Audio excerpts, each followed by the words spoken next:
दर्शकों नमस्कार।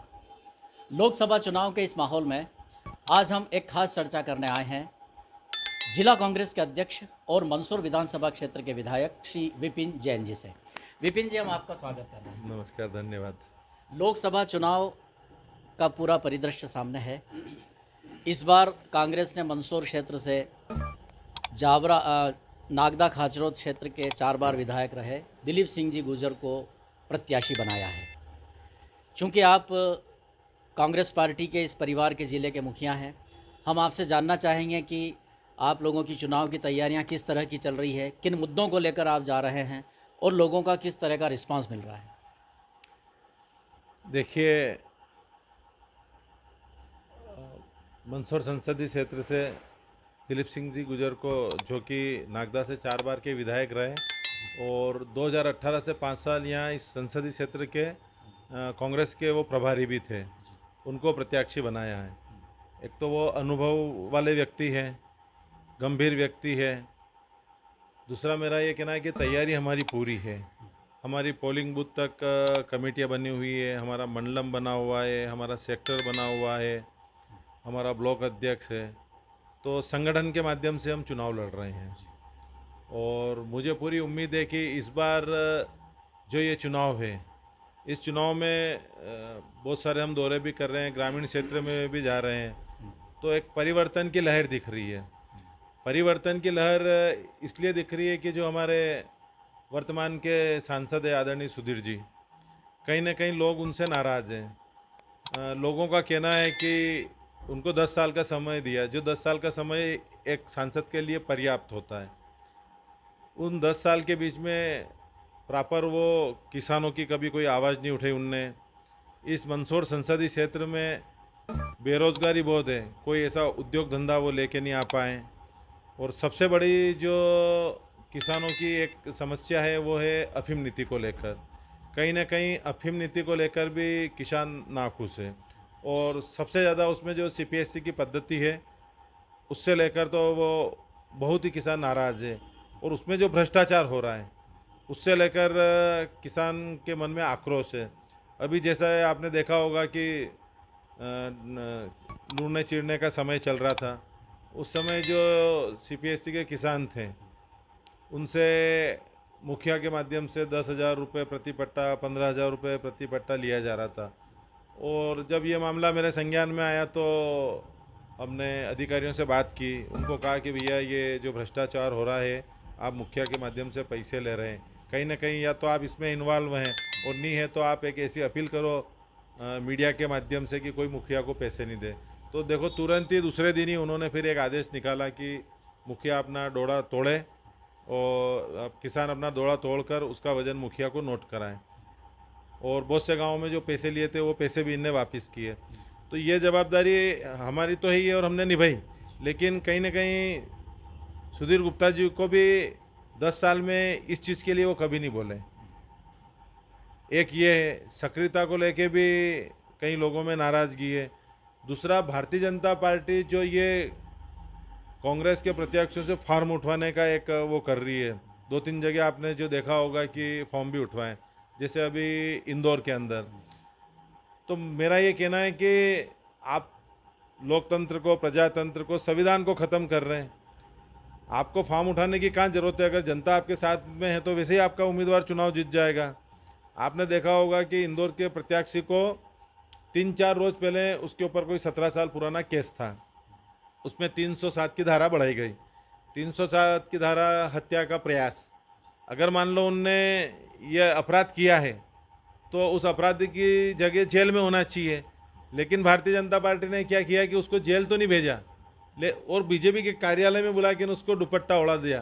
तो ये कहाँ न्याय है? ये उसने गुनाह किया था, हमारा प्रत्याशी था और गुनहगार था, तो उसको जेल में भेजना था, न कि भारतीय जनता पार्टी के कार्यालय में। तो कहीं ना कहीं ये ऐसे जो काम हो रहे इससे लोग बहुत नाराज़ है। दूसरा, किसान बहुत नाराज़ है क्योंकि सेंट्रल गवर्नमेंट ने किसानों से वादा किया था कि हम किसानों की आय दोगुनी कर देंगे। और ये बात मैं आपको डंके की चोट पे कहता हूँ कि किसानों की वास्तविक में इन 10 सालों में आय दोगुनी तो नहीं हुई है। किसानों के जो दाम हैं फसलों के, 1-2 जिन्स को छोड़ दो, तो सारी फसलों के दाम घटे हैं और उनके जो उत्पादक हैं जैसे सोयाबीन है आज भी 4,4200 रुपये बिक रही है और तेल के भाव 125 रुपये के आसपास हो गए। जितने भी कृषि के यंत्र हैं उनमें जीएसटी है, उनके रेट बढ़ गए, डीजल के बढ़ गए, पेट्रोल के बढ़ गए, तो किसानों को कहीं ना कहीं पहले से भी ज़्यादा नुकसान हो रहा है। तो इसमें भी वह भारतीय जनता पार्टी की जो सरकार है वो फेल रही। और सबसे बड़ा मुद्दा है बेरोजगारी का। बेरोजगारी का मुद्दा ये है कि जितनी नौकरियां सरकार ने वादा किया था 2 करोड़ रोजगार देंगे प्रति वर्ष, तो 10 साल हो गए तो 20 करोड़ रोजगार तो इन्हें दिए नहीं है। तो 20 करोड़ रोजगार का जो इनसे वादा था 1 साल में 2 करोड़ रोजगार का मोदी जी ने वादा किया था, वो वादा निभा नहीं पाए और बेरोजगारी बहुत है। आज की तारीख में आप कहीं भी ये इस मंदसौर के अंदर ही घूमेंगे तो जो लोग काम कर रहे हैं, जो नए लड़के हैं, उनके पास बहुत सारी डिग्रियां हैं, लेकिन वो कहीं 5,000, 7,000, 8,000 और 9,000 रुपये में छोटे छोटे काम कर रहे हैं। उनकी योग्यता के अनुसार तो उनको जॉब ही नहीं मिल पा रहा है। तो ये भी एक बहुत बड़ा मुद्दा है। इसके अलावा लोगों ने उनको 10 साल दे दिए हैं। 10 साल में जो उम्मीदें थी, भाई 15 लाख रुपए हम भ्रष्टाचार ख़त्म कर देंगे, कहाँ भ्रष्टाचार ख़त्म हुआ? मुझे तो ऐसा लगता है कि भ्रष्टाचार बढ़ गया है। और जो भ्रष्ट लोग हैं, मोदी जी एक सभा में महाराष्ट्र की कहते हैं कि अजीत पवार बहुत जल्दी ही जेल की चक्की बिसेंगे और 3 दिन बाद उनको उनके समर्थन से सरकार बना के ना उप मुख्यमंत्री बना दिया। तो उनको कहाँ जेल भेजा? आज अरविंद केजरीवाल जी जेल में हैं, झारखंड के मुख्यमंत्री जी जेल में हैं। मान लो इनने गुनाह किया तो ये केस तो आपका शराब घोटाला 1-1.5 साल से आप चिल्ला रहे, तो 1.5 साल पहले ही उनको जेल भेजना था। जैसे ही चुनाव आए ना आपने जेल भेजा, तो आप इससे क्या सिद्ध करना चाहते हो? और जो जो भ्रष्टाचार में लिप्त है, जैसे ही वो बीजेपी में आते हैं तो उनका भ्रष्टाचार का काम खत्म, मतलब एकदम वो पाक साफ हो जाते हैं। तो कहीं ना कहीं जनता इन सारी चीज़ों को समझती है और मुझे लगता है कि इस बार परिवर्तन होएगा और इंडिया की हमारी जो गठबंधन की सरकार बनेगी, मुझे पूर्ण उम्मीद है। और यहाँ भी जिस प्रकार से एक तो वोटिंग कम हो रही है, हमारे यहाँ भी पिछली बार 78 के आसपास हुई थी। मैं तो खैर चाहता हूँ कि वोटिंग परसेंट बढ़े और आपके इस चैनल के माध्यम से हर मतदाता बंधुओं से निवेदन करता हूँ और आह्वान करता हूँ कि अपना वो वोट डाले। लेकिन जो ये वोट परसेंट जो कम हो रहा है, कहीं ना कहीं ये सरकार के खिलाफ भी जा रहा है। हमारा कांग्रेस का जो वोट है और कांग्रेस के कार्यकर्ताओं में तो उत्साह है, वो तो हमारा वोट डलवा रहा है, लेकिन भारतीय जनता के पार्टी के कार्यकर्ता भी वोट मांगने कार्यकर्ता जाता है। और अब कार्यकर्ता को भी लग रहा है कि भ्रष्ट लोगों को ये बीजेपी में मिला रहे हैं कहीं ना कहीं, तो हम क्या करेंगे? धीरे धीरे बीजेपी कांग्रेस होती जा रही है, तो कहीं ना कहीं कार्यकर्ता भी आम जनता के बीच में जा रहा है, तो वो आम नागरिकों से फेस नहीं कर पा रहा और जवाब नहीं दे पा रहा है। तो कहीं ना कहीं बीजेपी का कार्यकर्ता निराश है और इस चुनाव में हमारे दिलीप जी गुर्जर को सफलता मिलेगी।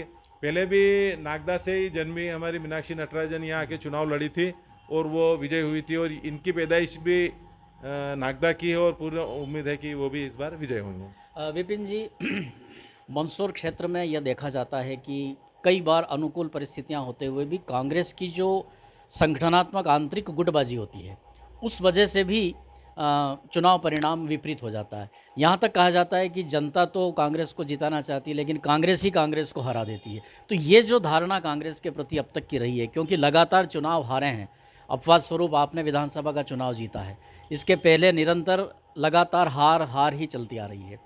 तो इस गुटबाजी को लेकर के, संगठनात्मक गतिविधियों को लेकर आप क्या कहना चाहेंगे मंदसौर क्षेत्र में? देखिए, ये बात सही है कि गुटबाजी तो हर पार्टी में होती है। कांग्रेस में भी गुटबाजी है, भारतीय जनता पार्टी में भी गुटबाजी है, लेकिन अभी जो हमारे प्रत्याशी है दिलीप सिंह जी गुर्जर, उनके लेकर कोई गुटबाजी नहीं, क्योंकि जब उनका टिकट घोषित किया गया उससे पहले मंदसौर संसदीय क्षेत्र के सारे हमारे बड़े नेता, छोटे नेता, यहाँ की ब्लॉक अध्यक्ष है, जिला अध्यक्ष है, सारों से विचार विमर्श करके और उन सब की सहमति से पहली बार आम कार्यकर्ताओं की सहमति से ये टिकट दिया गया। और आपको मैं बताना चाहता हूँ कि आज कम से कम टिकट घोषित हुआ और 1.5 महीने के आसपास उनको हो गया। कहीं किसी भी कांग्रेस के कार्यकर्ता ने या किसी भी बड़े नेता ने विरोध नहीं किया और सारे कांग्रेस के नेता उनको जिताने के लिए अपने अपने क्षेत्र में और जहाँ जहाँ उनका प्रभाव है वहाँ जाकर वो दौरा कर रहे हैं। तो मुझे नहीं लगता है कि दिलीप सिंह जी गुर्जर को लेकर कांग्रेस में कोई गुटबाजी है। इन दिनों देखा जा रहा है कि प्रधानमंत्री नरेंद्र मोदी जी के जो चुनावी भाषण होते हैं, उसमें वे सीधा सीधा अल्पसंख्यकों को टारगेट कर रहे हैं और कांग्रेस तो चुनाव आयोग में भी प्रधानमंत्री के भाषणों के खिलाफ गई है। तो इन सब चीज़ों का असर आप देखते हैं क्या जब जनता से संपर्क किया जाता है? देखिए, अब प्रधानमंत्री जी के पास वादे तो बचे नहीं, क्योंकि जो वादे किए थे वो तो पूरे हुए नहीं। तो वो जनता का ध्यान डाइवर्ट करने के लिए वो धर्म की बातें कर रहे हैं, जबकि उनको बातें करना चाहिए कि हम रोज़गार देंगे, विकास की बात करनी चाहिए, डेवलपमेंट की बात करनी चाहिए, जो बेरोज़गारी देश में उसको ख़त्म करने की बात करनी चाहिए, जो भ्रष्टाचार है उसको ख़त्म करने की बात करनी चाहिए। लेकिन ये सारी बातें वो इन 10 साल के चुनाव में कर चुके हैं, तो अब उनके पास मुद्दा तो बचा नहीं है। तो उनने आखिरी में जाके ने इस मुद्दे को पकड़ा है, धर्म वाला मुद्दा। मुझे नहीं लगता है कि इस बार कोई लोग बहकावे में आएंगे। चूँकि चुनाव के अब ज़्यादा दिन नहीं रहे हैं, आज चुनाव के 8 दिन शेष रहे हैं। क्या ऐसी संभावना है कि कोई स्टार प्रचारक की सभा यहाँ होगी, चुनावी रैली होगी? देखिए, ये बात सही है कि अब 8 दिन बचे हैं, लेकिन हमारा कांग्रेस, जिला कांग्रेस के माध्यम से और वरिष्ठ नेताओं के माध्यम से हम प्रयास कर रहे हैं कि इस पूरे संसदीय क्षेत्र में कहीं भी एक जगह हमारे राष्ट्रीय नेता प्रियंका गांधी जी का रोड शो या आम सभा हो, उसके लिए हमारा प्रयास चल रहा है। चूँकि मंदसौर संसदीय क्षेत्र 3 जिलों को समेटे हुए है। मंदसौर नीमच जिला तो है ही, रतलाम का जावरा विधानसभा क्षेत्र भी इसमें शामिल है। तो इन दिनों में कांग्रेस के जिला अध्यक्ष के रूप में कहें या विधायक के रूप में कहें, आपने कितने गाँवों का दौरा किया है? कितने लोगों से आपकी मुलाकातें हुई है? देखिए, एक तो दिलीप सिंह जी का जो मंदसौर विधानसभा में जिस जिस दिन दौरा रह रहा हूँ उनके साथ में रह रहा हूँ। उसके अलावा जो गांव छूट रहे हैं, क्योंकि इतना बड़ा संसदीय क्षेत्र है, प्रत्येक गांव में तो प्रत्याशी जा नहीं पाएगा। जिन गाँव में वो नहीं जा पा रहे हैं, उन गाँव में हम लोग जा रहे हैं। तो मैं कम से कम 100-125 गाँव के अंदर तो मेरा दौरा हो चुका है, और आने वाले ये 7-8 दिन में कम से कम 70-80-100 गाँव का और हो जाएगा। विपिन जी, हम आपसे थोड़ा सा हम बैक में जाते हैं। विधानसभा चुनाव के परिदृश्य को हम याद करते हैं। उस समय प्रवाह के विपरीत जब मंदसौर ज़िले की सारी विधानसभाएं बीजेपी के पक्ष में जा रही थी, पड़ोस की विधानसभा में 50,000 से ज़्यादा से देवड़ा जी जीते। उस समय आपने मंदसौर विधानसभा क्षेत्र से जीत हासिल की। क्या आपको उस समय लगता था कि आप चुनाव जीत रहे हैं और इतने वोटों से जीत रहे हैं? देखिए, जो भी प्रत्याशी होता है वो तो यही सोचता है कि मैं चुनाव जीत रहा हूँ, वो कभी ये तो सोचेगा ही नहीं कि मैं चुनाव हारूंगा। लेकिन हमने जो चुनाव लड़ा है, मैंने वो मुद्दों पे आधारित चुनाव लड़ा है। हमारा सबसे बड़ा मंदसौर के लिए मुद्दा था शिवना मैया, और मैं आपके माध्यम से मंदसौर की जनता को पुनः कहना चाहता हूँ कि मैंने जो संकल्प लिया था शिवना शुद्धिकरण का, वो मुझे आज भी याद है, और ये वादा मैं 100% पूर्ण करूँगा। इसमें समय ज़रूर लगेगा, क्योंकि अभी एक्चुअली में क्या कि 4-4.5 महीने मुझे विधायक बने हुए, 1.5 महीने से आचार संहिता लग गई। हमारा बजट भी इस सत्र का अभी तक बजट आया नहीं, और मैंने मेरे ऑफिस के पीछे भी अगर आप देखेंगे तो जो फोटो लगा रखा, वही जो शिवना के अंदर उतर के हमने संकल्प लिया था, तो ताकि वो जब भी मैं इस ऑफिस के अंदर आऊँ तो ये चीज़ हमेशा मुझे याद रहे, और वो याद है। तो मैं मंदसौर की जनता को साथ लेकर, और हमारे जितने भी मतलब सामाजिक कार्यकर्ता है, राजनीतिक है, संगठन वाले, सबको मिलकर हमारा इस लोकसभा के बाद एक हम अभियान चलाएंगे शिवना शुद्धिकरण वाला। और शिवना मैया को मैं आपके माध्यम से विश्वास दिलाना चाहता हूं कि 2-2.5 साल के अंदर, क्योंकि समय तो इसलिए लगेगा कि शिवना के अंदर जो काम होना है वो काम केवल हम 4 या 5-6 महीने ही कर सकते हैं। बारिश में उसके अंदर इतना पानी रहता है कि हम काम कर नहीं सकते हैं। जब गर्मी का समय आता है तो वाटर लेवल कम हो जाता है, और उस समय हम काम कर सकते हैं। तो अभी भी उसमें वैसे काम पाइप डालने का और ये चालू है। जैसे ये काम खत्म होएगा फिर उसका हम नया प्लान बनाएंगे, इतने हमारा बजट भी आ जाएगा, और शिवना जरूर शुद्ध करेंगे। विपिन जी, अभी जो मैंने आपसे एक सवाल पूछा था वो इसलिए पूछा था कि आप ताज़ा विनर कैंडिडेट हैं, यानी कि जीत का स्वाद आपने अभी अभी चखा है। तो उस समय जो आभा मंडल आपके आसपास नज़र आ रहा था, क्या आपको महसूस हो रहा है कि वैसा ही माहौल अभी लोकसभा में है? देखिए, एक्चुअली में उस समय तो मुझे कोई यूँ नहीं कहता था कि आप हारोगे, कि आपको वोट नहीं देंगे, खुद ही प्रत्याशी था। लेकिन आज की तारीख में तो मैं प्रत्याशी नहीं हूँ। जब गाँव में हम जा रहे हैं तो ये जो सारी बातें मैंने बताई, ये सारे किसान बोल रहे हैं, आम नागरिक बोल रहा है, जो सुधीर जी के खिलाफ बोल रहा है। तो ये जनता का फीडबैक है कि इस बार कांग्रेस यहाँ से चुनाव जीतेगी। विपिन जी, आखिरी क्वेश्चन में मैं एक मुद्दा जो बहुत महत्वपूर्ण है वो आपके सामने भी रख रहा हूँ। लोकसभा चुनाव का भी परिदृश्य है, तो लोकसभा के प्रत्याशियों के लिए भी ये महत्वपूर्ण मुद्दा है। आपने अभी अपने क्षेत्र में बेरोज़गारी की बात करी, तो मंदसौर क्षेत्र की स्थिति विपिन जी ये है कि 10वीं और 12वीं कक्षा के बाद युवा अपना भविष्य यहाँ कुछ भी नहीं देखते हैं और वो महानगरों की तरफ हाईटेक एजुकेशन के लिए चले जाते हैं। एक बार यदि उन्होंने अपना घर परिवार छोड़ दिया, तो जिस स्तर का वे एजुकेशन लेते हैं उसके अकॉर्डिंग जॉब यहाँ नहीं होते हैं, तो वे घर से बाहर गए यानी बाहर के हो गए। पारिवारिक संरचनाएं प्रभावित होती हैं, घरों में बच्चे अब कम हो रहे हैं और वो भी यदि परिवार से दूर चले जाते हैं, तो ऐसी स्थिति में यहाँ पर बड़े उद्योग की बात आपने करी है और वर्तमान सांसद पर आपकी ये नाराज़गी भी है कि कोई बड़ा उद्योग वो नहीं ला सके। निश्चित रूप से उद्योगों से बेरोज़गारी दूर होती है, लेकिन अभी जो सरकारों ने कुछ धार्मिक स्थलों के उन्नयन किए हैं, जैसे महाकाल लोक का यदि हम उदाहरण देखें, तो महाकाल लोक बनने के बाद उज्जैन की जो एक रेवेन्यू है वो 75% तुलनात्मक दृष्टि से बढ़ी है और महाकाल मंदिर के आसपास का पूरा एरिया एक रोज़गार की दृष्टि से बड़ा डेवलप हुआ है। तो पशुपतिनाथ लोक की जो धारणा है, ये पशुपतिनाथ लोक भी मंदसौर क्षेत्र में प्रतिभाओं के पलायन को रोक सकता है। यहाँ धार्मिक पर्यटन की दृष्टि से इतने लोग आ सकते हैं कि यहाँ युवाओं के रोज़गार के बहुत अवसर खुल सकते हैं। एक विधायक होने के नाते, एक प्रगतिशील विचारों के होने के नाते इस विषय में आप क्या कहेंगे, जबकि विधानसभा आपने जीता है और लोकसभा चल रहा है? देखिए, ये बात सही है कि अभी इन कुछ सालों में धार्मिक स्थलों पे लोगों का जाना बढ़ा है और जिस प्रकार उज्जैन का जो आपने उदाहरण दिया, वास्तविक में वहाँ पे जो दर्शनार्थियों की संख्या है, मुझे लगता है कि 5 गुना, 10 गुना, 20 गुना तक वो बढ़ी है। और हमारा भी ये प्रयास रहेगा। और मैं तो जो भी पशुपतिनाथ लोक का निर्माण चल रहा है, मैं आए दिन सप्ते में 1-2 बार वहाँ जाता हूँ, देखता हूँ।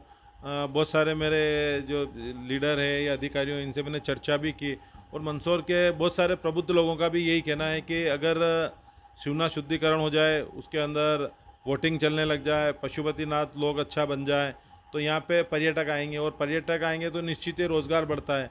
तो इस क्षेत्र में तो मैं मतलब काम करूँगा ही करूँगा। और हमारा बड़ा सौभाग्य भी है कि इस बार जो मध्य प्रदेश सरकार में उप मुख्यमंत्री वो हमारे मंदसौर ज़िले से ही हैं और वित्त मंत्री भी है वो। तो कहीं ना कहीं जो बजट वाली समस्या रहती है तो हम उनसे भी निवेदन करेंगे कि पशुपतिनाथ लोग को दलगत राजनीति से हटकर और मंदसौर ज़िले के जो बेरोज़गार लोग हैं उनको और इन सारी चीज़ों को ध्यान में रखते हुए वो भी इसके अंदर इंटरेस्ट ले। और मैंने उनसे पर्टिकुलर पर्सनल मिलकर निवेदन भी किया है। तो मुझे उम्मीद है कि पशुपतिनाथ लोक तो बनेगा। विपिन जी, चलते चलते छोटे 2 सवाल और याद आ रहे हैं। कई शासकीय कार्यक्रम ऐसे हैं जिनमें आपको बुलाया नहीं जाता है, इसमें क्या कहेंगे? देखिए, ये बात सही है कि अभी बीच में बहुत सारे शासकीय कार्यक्रम हुए तो उनमें नहीं बुलाया। लेकिन मेरा तो यही कहना है कि मैं विधायक मेरी मर्जी से नहीं बना, मुझे मंदसौर की जनता ने विधायक बनाया, तो उनकी भावनाओं को ध्यान में रखते हुए बुलाना चाहिए। क्योंकि शासकीय कार्यक्रम में अगर एक विधायक जाएगा तो शासकीय योजनाओं के बारे में पता चलेगा, उसका लाभ वो जनता को दिला पाएगा। तो फिर कहीं ना कहीं इन सारी चीज़ों से वंचित रह जाते हैं। और अगर ये जो परिपाटी चल रही है अगर इसी प्रकार से चलेगी तो आगे जाके मान लो कभी सरकार बदलती करती है तो जो दूसरा विधायक बनता है उसको भी दिक्कत आती है। और ये काम है प्रशासन का, क्योंकि ये जो जवाबदारी है और प्रोटोकॉल मेंटेन करना ये कलेक्टर साहब की जवाबदारी है। तो कहीं न कहीं अधिकारियों को इन चीज़ों का ध्यान रखना चाहिए और शासकीय कार्यक्रम में कोई भी जनप्रतिनिधि हो, चाहे वो बीजेपी का हो, कांग्रेस का हो, अन्य किसी दल का हो, उसको बुलाना ही चाहिए। और अब एक थोड़ा-सा ऐसा सवाल है जिसका आप सहज होकर ही उत्तर देंगे, ऐसी मुझे उम्मीद है। आप तक भी ये बात आती है, हम लोगों तक भी ये बात आती है, बीच में जब कमलनाथ जी के कांग्रेस छोड़ कर के भाजपा में जाने की बातें हो रही थी, तब भी ये बात उठी थी कि शायद विपिन जैन जी भी भाजपा में जा सकते हैं। शायद ये चीज़ें आप तक भी आती होगी सार्वजनिक हलकों में, तो जनता भी जानना चाहेगी। आज हम संयोग से एक लंबे अरसे के बाद आपसे रूबरू हो रहे हैं कि जो बीच-बीच में जिस तरह की जो रूमर आती है, विपिन जी भी भाजपा में जा रहे हैं, इस पर क्या कहेंगे? देखिए, आप जो कह रहे हैं ये सही बात है। बहुत से बाज़ार में अपना अपना अनुमान लगाते हैं और बोलते हैं और एक ये स्वाभाविक प्रक्रिया है। कमलनाथ जी हमारे नेता है, ये सत्य बात है कि मैं आपके माध्यम मतलब स्वीकार भी करता हूँ, लेकिन मुझे नहीं लगता है कि कमलनाथ जी एक तो बीजेपी में जा रहे थे। और मैं आपको मतलब आप सारी जनता को आपके माध्यम से बताना चाहता हूँ कि मुझे कांग्रेस ने प्रत्याशी बनाया था, मैं कांग्रेस के सिंबल पे जीता था। और हम बीजेपी में रहे हैं, कांग्रेस में, हमारा मेन उद्देश्य है जनता की सेवा करना। तो मैं जनता की सेवा कांग्रेस में रह के करूँगा। और बीजेपी में जाके उनके लोगों का भी हक नहीं मारना चाहता हूँ मैं। क्यों मैं उनका हक मारूं? मैं कांग्रेस में संतुष्ट हूँ। और विपक्ष में रह के काम करने का और मज़ा आता है। और विपक्ष में रह के हम जो काम करते हैं शायद उन कार्यों के लोग भी प्रशंसा करते हैं, और जब सत्ता में रहते हैं तो जो काम होते हैं उन पे लोगों का भी इतना ध्यान नहीं जाता। आज एक विपक्ष का विधायक काम करता है तो लोग कहते हैं कि नहीं चलो इसने काम किया, और एक सरकार में रहते हैं ना काम करते तो उसका इतना महत्व तो हर चीज़ का रहता है, लेकिन जो पॉपुलैरिटी या प्रसिद्धि मिलती है उतना वो नहीं रहता। तो मैं कांग्रेस में रह के ही जनता की सेवा करूँगा। बिल्कुल। तो दर्शकों, आज हमने एक खास चर्चा की विधायक और जिला कांग्रेस के अध्यक्ष विपिन जैन जी से। लोकसभा चुनाव के संदर्भ में ये चर्चा थी और बहुत ही खुलकर बड़ी बेबाकी के साथ विपिन जी ने हमारे सवालों के जवाब दिए हैं। और आज एक संयोग और है कि श्री विपिन जैन जी का जन्मदिन भी है। हम हमारे दर्शकों की ओर से भी आपके जन्मदिन की बहुत बधाई और शुभकामनाएं देते हैं। बहुत बहुत धन्यवाद। आपका स्नेह प्रेम इसी प्रकार बना रहे। Thank you.